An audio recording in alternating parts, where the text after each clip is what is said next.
Hey everyone, welcome back to Corporate Decoder, the place where we decode the hidden stories in corporate earnings reports. Today we're diving into the latest filing from UDR Inc., a real estate investment trust. And let me tell you, there was a director shuffle that caught our eye.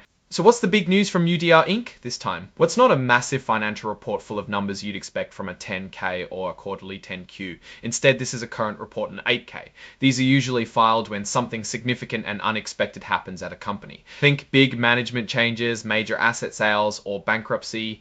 In this case, the earliest event reported is July 31, 2025.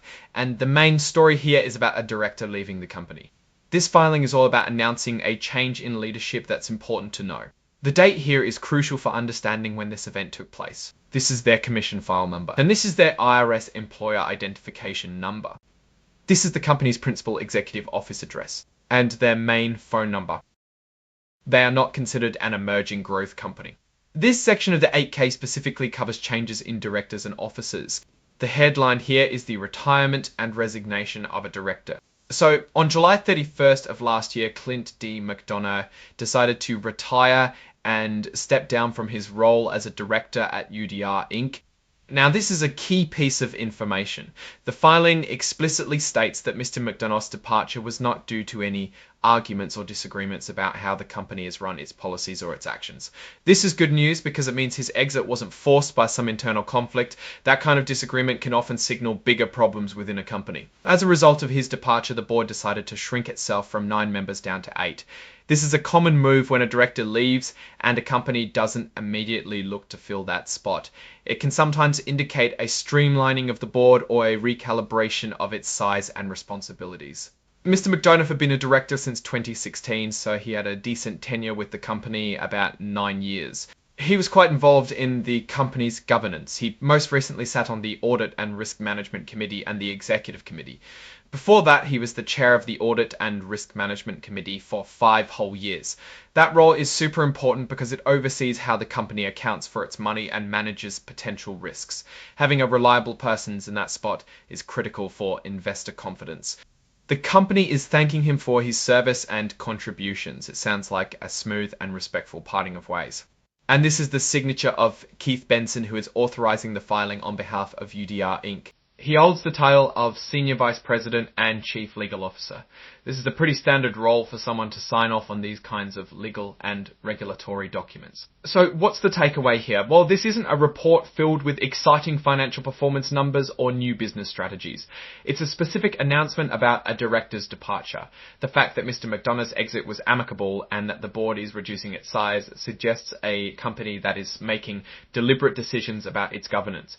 It's not signaling any immediate crisis, but rather a planned adjustment.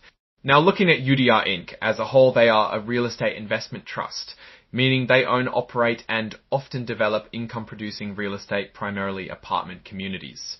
Companies like UDR are sensitive to economic conditions, interest rates, and of course the housing market. They often have significant debt since real estate is capital intensive. Given that this filing doesn't offer financial results, we'd have to look at other reports to get a full picture of UDR's performance. But this specific announcement is really about corporate governance. The departure of a board member, especially one who served on important committees like audit and risk management, is always something investors pay attention to. It's not an immediate red flag that the business is in trouble, but it's definitely a point for observation. In my opinion, UDR seems to be managing its board structure prudently. Reducing the board size can sometimes lead to greater efficiency and better decision making. However, it's also important to ensure that the remaining directors have the right mix of skills and experience to effectively oversee the company. Without seeing the broader financial picture and the full list of current board members, it's hard to make a stronger judgment. The key takeaway is that this was a smooth, no-drama departure of a long-serving director. This is generally a positive sign of stable corporate management. But for a more complete understanding of UDR's health and future, we'd need to analyze their financial statements, which aren't included in this particular filing. Alright, that's our quick decode of this UDR Inc. filing. What's your take on director changes and their impact on a company's stability? Let me know in the comments below. If you found this breakdown helpful, please hit that like button and subscribe for more in-depth corporate analysis. And don't forget to join our Discord community linked in the description for even more insights and discussions. Thanks for watching, and we'll see you in the next video.